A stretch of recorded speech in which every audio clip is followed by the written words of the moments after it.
All right, look, for those of y'all having a problem with y'all Ninja blender like I was, my problem was when I would hit this power button right here and I would hit these buttons right down here, wouldn't nothing happen. Like, I was trying to figure out like what the heck is going on. So anyways, what I ended up figuring out was I looked down here and I noticed that now I have my Ninja resting under here typically like this.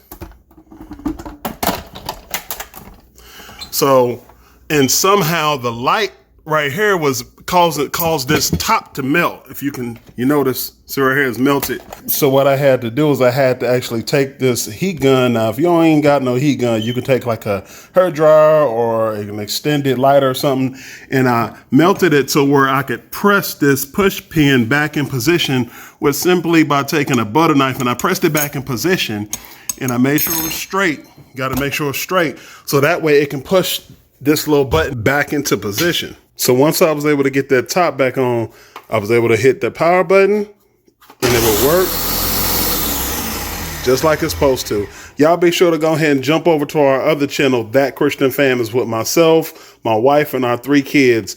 Check it out. Good content over there. Love y'all. Be blessed.